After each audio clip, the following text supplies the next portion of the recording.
Okey, Assalamualaikum warahmatullahi. Okey, bersiaran semula. Kita nak membincangkan, nak memberitahu, nak menjawab kepada persoalan-persoalan yang banyak timbul di ruangan komen. Sebab saya tak pandai main Facebook, jadi payah saya nak jawab. Jadi minta tolong kawan saya ni, minta tolong Bubuh, okey, dalam Facebook supaya menjawab kepada persoalan-persoalan yang banyak timbul. Okey. Perkara pertama yang kita nak bagi tahu hari ini adalah mengenai pipe. Okey, isu kedua yang kita nak ketengahkan hari ini adalah persoalan pasal gegaran. Okey, isu ketiga yang kita nak ketengahkan hari ini adalah pasal waranti. Okey, benda pertama kita bercakap pasal pipe. Okey, kita bercakap pasal pipe. So, kalau tengok baik-baik di bahagian enjin, okey, piping kita follow balik laluan yang asal. Okey, tengok daripada oil pump masuk ke bawah, daripada cooler pipe atas masuk kepada blok. Okey. Sebagaimana Proton buat, macam tu kita follow. Okey, kenapa? Persoalan dia kenapa? Okey, ada orang tanya, okey, kenapa pipe ni pendek? Okey, kenapa pipe ni saiz kecil? Okey, kenapa pipe ni ikut tepi sana? Tak touching ke? Okey, kenapa pipe tu macam ni? Okey, berbagai soalan. Okey, benda pertama saya nak jawab kat sini ya. Benda pertama. Pipe orang tanya saiz berapa? Okey, pipe lebih kurang 12 mm. Orang pun tanya saya, pipe ni besar, pipe saya kecil. Okey, besar, kecil. Okey, kenapa? Okey, benda ni kena jawab supaya melegakan hati pengguna. Okey, benda pertama saya nak bagi tahu. Okey. Selepas saya R&D benda ni, saya dah buat pressure test. Okey, pressure test alhamdulillah cukup. Pressure test oil pump dia duduk 4 hingga 6 kPa. Pressure test. Okey, ini perlu jelas. Okey. 4 hingga 6 kPa. Okey. Oil pressure yang paling rendah adalah Skyline. Yang kedua rendah, bukan yang kedua rendah. Antara yang terbaik adalah Subaru. Subaru boleh pergi sampai 8. Okey. Untuk CFE punya blok 4 hingga 6. Okey, ngam. Sesuai. Sebab CFE punya blok adalah engine soft turbo. Dia bukan hard turbo. Okey. Itu menjawab kepada persoalan pipe kecil besar. Okey, tuan-tuan kena tahu. Hukum fizik macam mana kita nak menghasilkan satu tekanan yang rendah nak jadikan dia kepada satu tekanan yang tinggi. Okey. Apabila satu tekanan rendah, kita nak jadikan dia kepada satu tekanan yang tinggi, satu ruang yang besar haruslah disempitkan. Okey, maksudnya di sini. Okey, ini ruang besar, kita kecilkan sikit. Okay, tujuan kecilkan sikit supaya dia menghasilkan satu tekanan yang tinggi. Ini memang teori dalam otomotif. Sebab tu kalau tuan-tuan tengok, okey, mungkin tuan-tuan tak pernah tengok oil pump yang baru. Okey, oil pump yang baru, bentuk dia keluar macam ni. Oil pump yang baru. Sebab tu oil pump yang baru didatangkan dengan kepala yang pendek. Tolong minta kepala oil pump yang model baru. L-pipe yang baru. Okay. So kalau tuan-tuan tengok balik, ni kepala yang baru. Kepala yang baru ni, okey, dia duduk macam ni. Okey. Dia sempitkan di hujung ni supaya dia menghasilkan satu tekanan yang tinggi. Okey. Kalau tengok balik kepala lama, okey, kepala dia panjang. Okey, kepala lama dia straight dekat oil pump. Dia straight macam ni. Dekat oil pump. Okey. Dan kalau tuan-tuan mempersoalkan pasal pipe tu kecil, tuan-tuan pernah tengok tak potongan dalam cooler macam mana? Okey, dalam cooler ini potongan dia. Satu side jalan air, satu side jalan minyak. Okey, ini mengenai pipe. Okey. Perkara kedua yang saya nak terangkan di sini adalah isu vibration. Tuan-tuan, isu vibration tidak timbul di sini. Okey? Sebab tuan-tuan harus ingat okey. Tuan-tuan harus ingat okey, tuan-tuan harus ingat yang mana benda ni cooler sekali dengan dia punya pipe semua, dia tidak bergerak berasingan. Dia bergerak seiring. Okey. Dia bergerak seiring. Tuan-tuan kena faham. Okey. Kalau dia bergerak berasingan, okey, isu vibration memang akan menjadi satu isu yang mana dia takut patah. Okey, perkara pertama yang tuan-tuan kena tengok dekat bahagian enjin adalah Okey, exhaust manifold. Exhaust manifold besi, tuan-tuan. Exhaust manifold besi. Exhaust manifold ada pernah patah? Mungkin ada, tapi 10 tahun lah. Okey. Intake manifold dibina daripada plastik. Sebab tu di sini, bracket ni adalah satu benda yang sangat penting. Intake manifold ada pernah patah? Tak pernah patah. Sebab tuan-tuan kena faham konsep. Konsep dia tidak bergerak berasingan. Dia bergerak seiring. Okey. Bila dia bergerak seiring, isu vibration tidak ada. Okey. Kalau tuan-tuan nak tengok mudah, kalau pasal piping, tuan-tuan tengok enjin diesel. Macam mana perjalanan pipe besi daripada fuel pump pergi kepada injector. Ini penting. Okey? Supaya kita faham. Faham konsep dan kita kena faham apa yang sedang kita buat. Okey, apa yang sedang kita buat. Okey. So dekat sana satu isu pipe tadi. Pipe. Okey, pipe kecil besar. Kecil besar. Okey. Yang kedua tadi isu gegaran. Okey, saya harap fahamlah. Tuan-tuan faham pasal isu gegaran. Dia tidak isu, saya ulang lagi sekali, sebab blok ni bergerak seiring. Dia tidak bergerak berasingan. Okey. Ada lagi soalan. Okey. Kenapa pipe tu pendek? Kenapa pipe tu panjang? Okey, kenapa pipe yang bawah tu masuk kat sana tak touching ke? Tuan-tuan, dia tak touching. Okey. Sebab kita dah adjust dia punya alternator apa semua, memang kedudukan dia fit. Okey. Tuan-tuan perlu ingat ya. Okey. Kenapa pipe pressure saya masuk dekat bawah, saya tak masuk dekat atas? Okey, saya bagi satu gambaran. Okey, gambaran dia cukup mudah. Okey, satu botol air ya. Okey, satu botol air. Satu botol air ya. Benda ni cukup mudah untuk faham lah bagi saya. Benda ni basic saja. Okey, basic. Satu botol air, kita tebuk satu lubang di bahagian bawah. Okey, kita tebuk satu lubang di bahagian bawah. Okey, di bahagian bawah. Tuan-tuan masukkan satu pipe dekat sini. Tak apa, sekejap lagi saya tunjuk. Tuan-tuan masukkan satu pipe dekat sini, iaitu air. Okey, air.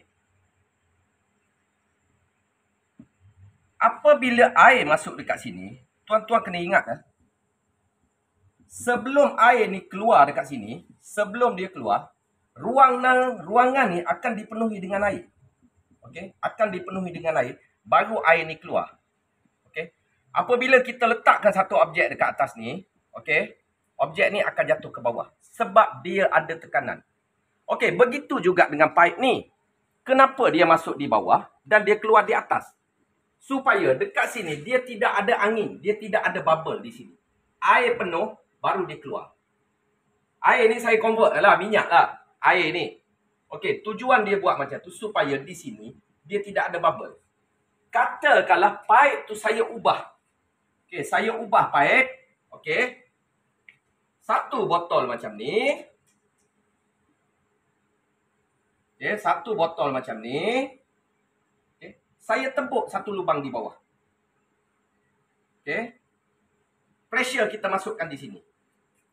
Apa yang akan berlaku adalah air tidak akan boleh memenuhi ruangan ni. Air tidak akan sekali-kali memenuhi ruangan ni. Air akan terus keluar di sini. Dan dia akan keluar dengan bubble. Apabila dia akan keluar dengan bubble, tuan-tuan, masalah yang akan timbul selalunya yang berlaku adalah waktu enjin idling, enjin akan berbunyi bising. Okay. Kenapa enjin waktu idling dia akan berbunyi bising? Sebab pressure tak cukup. Okey. Kita tunjuk contoh yang real. Okey. Sebab kalau kita tak tunjuk contoh yang real, mungkin ada sebahagian besar masih bertanya soalan ni. Betul ke tak betul? Okey, kita tunjuk real. Okey. Di sini, saya dah tebuk satu botol. Ringkas je ya. Sebab kita bukan R&D besar, kita company kecil je. Okey.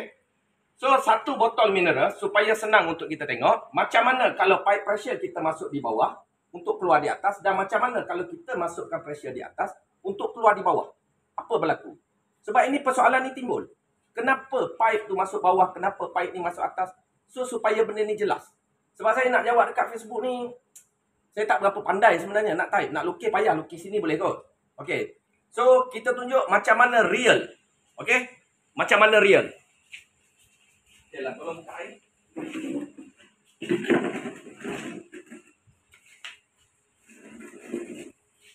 Slow sikit. Okey. So tuan-tuan kena tengok okey. Okey, anggapkan ini oil cooler. Pipe pressure mesti masuk daripada bawah. Okey, pipe pressure masuk daripada bawah, tuan-tuan kena tengok apa yang akan berlaku. Okey, supaya benda ni memang jelas. Okey, supaya benda ni jelas, saya nak bagi tahu supaya kenapa benda tu buat macam tu untuk mengelakkan daripada ada bubble. Okey. Kita masukkan pipe ni dekat bawah. So tengok kita masukkan dekat bawah. Pipe pressure mesti berada di bahagian bawah. Ini law dia. Okey. So sebelum air ni keluar, air ni akan memenuhi dulu ruang. Okey, baru dia keluar. Okey, macam mana kita katakan di atas ni ada pressure? Kita letakkan satu barang. Okey. So, kita letakkan satu barang. Okey, benda ni akan jatuh sebab dia ada pressure. Dia solid. Dia tidak ada bubble. Okey, sekarang kita pusing balik. Saya buang dulu air. Okey, kosong Okey, saya masukkan pressure daripada atas. Okey, tuan-tuan boleh tengok apa yang akan berlaku. Okey.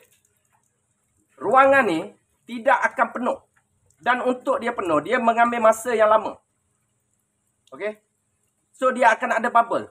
Air tu akan keluar dengan angin. Ini yang menjadi masalah. Okey. So, apa lagi yang tak jelas? Okey, mengenai pipe, mengenai pengaliran. Okey. Di sini. Mengenai pipe, mengenai pengaliran. Okey, apa lagi yang tak jelas? Okey. So, perjalanan pipe clear. Pipe. Okey, perjalanan pipe clear. Isu gegaran, okey, clear. Okey, isu waranti. Okey, customer minta waranti. Apa beza pipe yang model lama kecil dengan model baru tu? Sekarang punya model baru dia kecil ujung, kenapa? Okey. Tengok baik-baik Ini pipe model baru. Ini pipe model lama. Okey. Pipe model baru dengan model lama, dia beza dekat oil pump. Okey. Oil pump untuk model baru, macam saya katakan tadi, oil pump untuk model baru, di bahagian dalam dia berbentuk macam ni.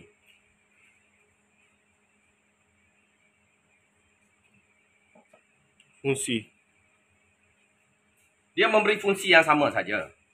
Okey, dia tak ada apa beza fungsi. Cuma di sini, apa yang saya katakan tadi, okey, satu ruang besar apabila disempitkan, dia akan menghasilkan satu tekanan yang tinggi. Ini adalah salah satu tujuan. Apabila disempitkan dekat bahagian sini, tekanan yang keluar akan tinggi.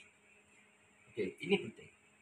So, jangan bimbang, kereta 2020 ke atas 2021, 2022, jangan bimbang. Kepala semua kita dah ready. Tak ada masalah untuk buat pemasangan. Okey? Yang ketiga adalah isu waranti. Okey, bila bercakap soal waranti, ini yang perlu difahami oleh setiap pengguna. Okey? Pengguna kena faham apa yang kita sedang buat. Okey, apa yang kita sedang buat hari ini adalah untuk mengatasi masalah oil cooler hose daripada pecah. So, tuan-tuan kena ingat kita menggunakan material aluminium dan juga besi stainless steel. Okey. Tuan-tuan kena tahu, okey, besi stainless steel untuk dia cair, dia memerlukan 1000 darjah Celsius. Manakala pipe aluminium untuk dia cair, dia memerlukan lebih kurang 560 darjah Celsius. Pengaliran minyak hitam yang berlaku di dalam ni paling panas 120.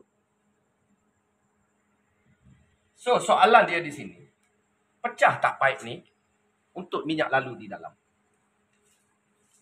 Kalau mengikut hukum adat, hukum sains, kita tidak bercakap pasal takdir.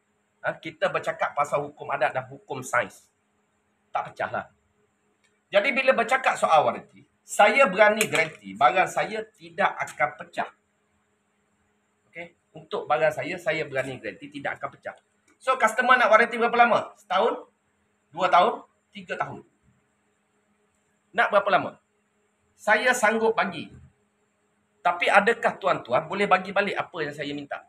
tuan-tuan kena ingat standard warranty adalah apabila kita memberi, kita akan meminta. Ini law. Kalau nak setahunlah kena buat loop servis dengan saya.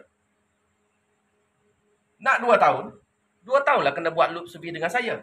Nak 3 tahun, 3 tahunlah kena buat loop servis dengan saya. Benda mudah. Tetapi, ni tuan-tuan kena ingat, ini pun satu perkara yang orang terlepas pandang. Okey? Bila saya ambil loop servis dengan saya, fully synthetic 6K sahaja. Semi 5K sahaja. Kenapa? Okay. Setiap apa yang kita minta mesti bersebab. Okey, kita takkan minta suka-suka. Sebab kalau kita minta suka-suka nanti orang benci. Awalnya kita suka, lepas tu orang benci. Okey. Okey, tuan-tuan kena tengok Tuan-tuan kena tengok macam mana potongan kerata retas kula di dalam. Saya percaya 100 orang belum tentu seorang pun yang dah tengok. Yang mana dah datang sini insya-Allah dah tengok. So tuan-tuan kena tengok di sini. Okey. Cuba tengok dekat bahagian air. Terlalu sempit. Bukan sempit sikit ni, keterlaluan. So, sebab tu coolant saya sarankan 20,000 kilometer atau 6 bulan. Mesti tukar coolant. Nak bagus pakailah coolant Mercedes ke BMW, memang terbaik. Tapi untuk sederhana, Wak Imah saya sendiri pun saya menggunakan coolant Toyota. So tuan-tuan tengok, dekat bahagian sini, ini adalah ruangan laluan minyak hitam. Okey. Laluan ruangan minyak hitam. Okey. Ini saya punya pandangan. Mungkin lain orang, lain dia punya pandangan, lain orang, lain dia punya pendapat. Okey. Kita bercakap apa yang kita tahu dan apa yang kita cuba ketengahkan, apa yang kita cuba sarankan. Okey. Apa yang berlaku adalah, bila pakai minyak hitam sampai 10,000 kilometer, ruangan ni akan menjadi sempit. Okey, jangan ambil contoh terlalu jauh. Okay. Paip air dekat rumah saja. Kalau dah 5-6 tahun, air duk lalu-lalu kita tak bersihkan, lumut akan lekat. Okey. Sama juga dengan minyak hitam. Apabila pakai 10,000 kilometer, minyak hitam akan jadi karbon. Karbon yang akan menutupi ruangan ni. Okey, apabila karbon dah tutup, sebab tu apabila karbon dah tutup, ruangan ni akan jadi sempit. Sebab tu, kalau tuan-tuan semua baca dalam Facebook, saya baru tukar seminggu, pecah lagi. Saya baru tukar sebulan, pecah lagi. Yang ditukar hanyalah OCH. Tetapi OCA tidak ditukar. Okey? OCA ni sangat penting. Betul. Pengeluar tak pernah suruh tukar benda ni. Sebab tuan-tuan kena ingat. Okey? Ni cerita pasal 5,000-6,000 km tadi. Kenapa kita tak berani pakai 10? Sebab takut ruangan. Tuan-tuan kena ingat. Perkara pertama, ini dekat market. Okey. Setiap pengeluar 5 tahun. Kebanyakannya 5 tahun dia bagi waranti. Kenapa 5 tahun? Kereta cuba perhatikan betul-betul bermula daripada tahun 2010 dan ke atas. Kebanyakan kereta dibina untuk 5 tahun. So perhatikan betul-betul. Daripada tahun 2012 sampai kepada 2017, 2018, isu OCS pecah. Tak banyak. Kenapa tak banyak? Okey, minyak pakai 10,000. Sebab pengeluar juga dah tadi. Dalam masa 5 tahun, benda ni tidak akan bermasalah.